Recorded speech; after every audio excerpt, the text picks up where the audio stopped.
¿Y ahora? Te voy a pedir que te portes bien, presidente.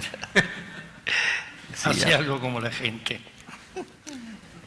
va a ser difícil, estoy muy contento, la verdad que en líneas generales comparto con la postura madre de Andrés, de mi compañero.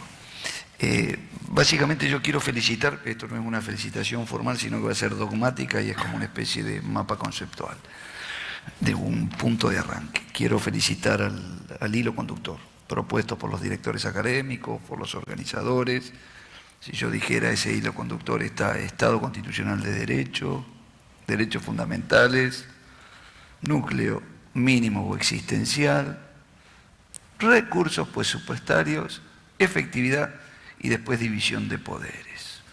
Yo tendría que empezar con división de poderes, pero es como que caería en la trampa de la evolución o en la trampa de la propuesta. Entonces yo quiero verdaderamente exaltarlos a ellos porque creo que están colocando a la discusión dogmática en lo que para mí es la vanguardia del derecho administrativo contemporáneo.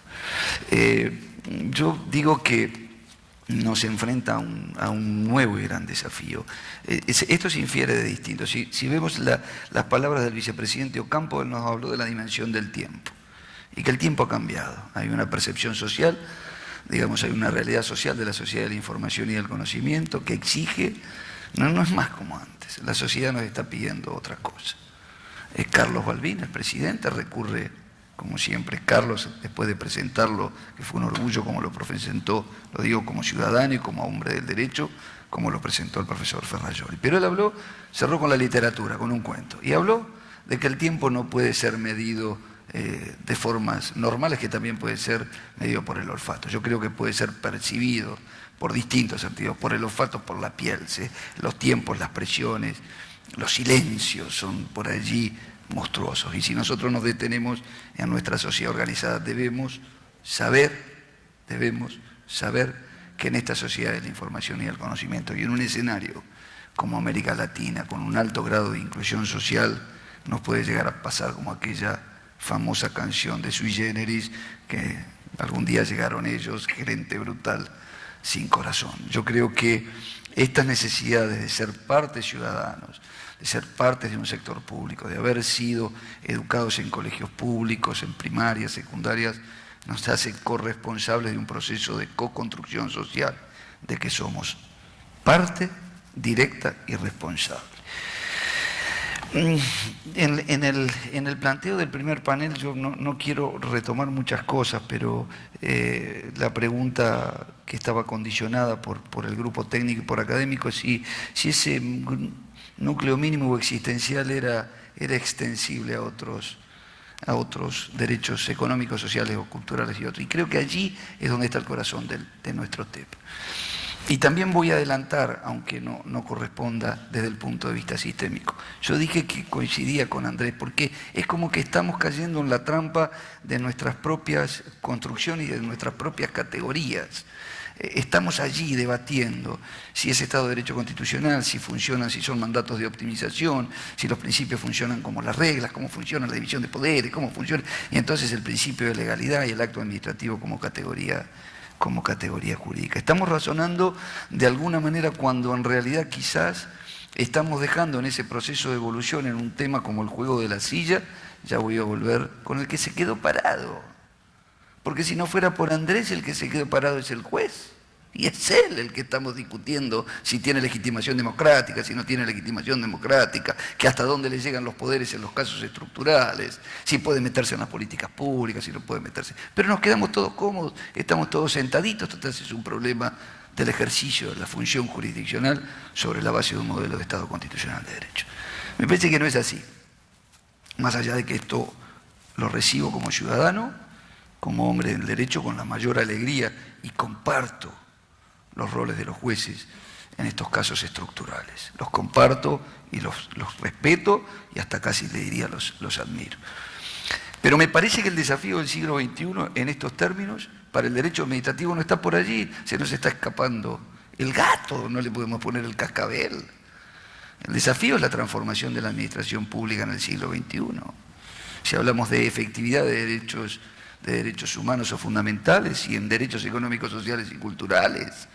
La definición de qué es un núcleo mínimo o existencial es el corazón o el puntapié de arranque. Pero ya la Corte nos ha marcado, en cierta manera, el terreno. La Corte ha dicho que es un límite a la discrecionalidad. Coincido con el panel de Horacio, como analiza el caso Q, a mí me sale decirlo entero.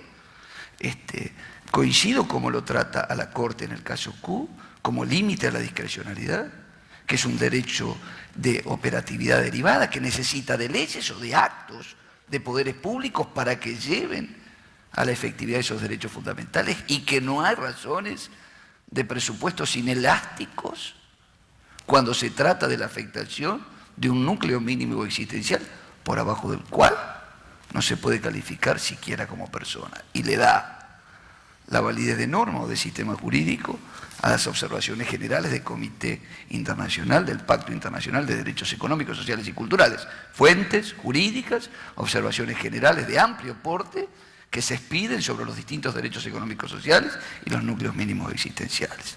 Ahora digo yo, ya salteando y después veo cómo volveré asistémicamente.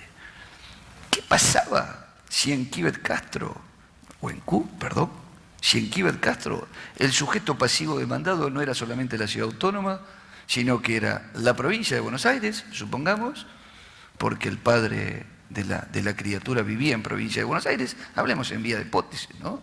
Y la madre era una madre migrante, y se demandaba también a la nación argentina.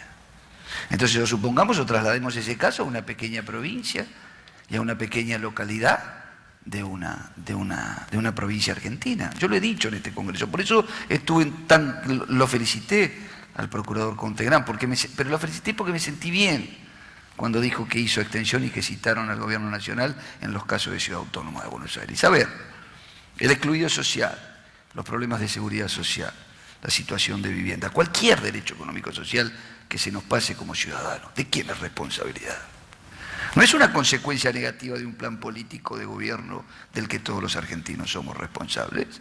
¿O es el juego de la silla, que depende a quién se reclama y quién quedó parado? ¿Es una consecuencia negativa o no lo es? Yo vengo sosteniendo hace un par de años en la revista del profesor Romeu y de Daniel la existencia o proponiendo el descubrimiento de un principio constitucional de actuación conjunta. Es una cuestión por distintos puntos, sociológicos, jurídicos, políticos, pero sobre todo jurídicos, porque Kíbet Castro, en uno de sus considerandos, la Corte dice que en estos casos se plantea una relación jurídica compleja. No es un tema de políticas públicas, como se dijo por allí, o es un problema de planes generales que dicen los legisladores. Dijo que en estos casos de reclamos, en este caso individual, pero si fuera colectivo es la misma circunstancia, me parece, desde el punto de vista técnico. Entonces aquí dijo que esto se trata de una relación jurídica compleja, ya que cuando un ciudadano excluido de cualquier localidad de nuestro país nos está reclamando, el sujeto pasivo es la autoridad pública demandada. Ese es el sujeto pasivo directo, el legitimado pasivo directo. El indirecto es el resto de la comunidad que reclama intereses iguales, semejantes o diferentes necesarios de regulación. Pero esta comunidad somos los argentinos, no somos los argentinos. Lo que atiende la ciudad de Buenos Aires. Si la ciudad de Buenos Aires no le pudo decir a Q, a un niño con gravísima discapacidad y una madre migrante, más allá de que no se trató, el único que lo dice es el voto de la minoría, que no había razones de presupuestos inelásticos. La nación podría decir, yo ya distribuí los recursos conforme a las normas constitucionales, o la provincia le podría decir, yo ya distribuí los recursos conforme a las normas endoprovinciales, creo que no. Entonces este es un desafío de asumir una responsabilidad de actuación conjunta si estamos en un estado donde a partir de la reforma del 94, por el 75, inciso 22, por la legitimación para los derechos de incidencia colectiva, es decir, la posibilidad de reaccionar, hemos colocado al hombre y a sus circunstancias en el centro de la organización estatal y del derecho. ¿Cómo voy con tiempo? 2 minutos. 2 minutos. El desafío es otro. La determinación de un núcleo mínimo es un paso inicial y vienen las responsabilidades de la administración. Nosotros estamos pensando en administraciones públicas con ministerios construidos como feudos. No estamos pensados para actuar en redes interadministrativas. Y no hacemos a los funcionarios y a los políticos, son administradores de carteras.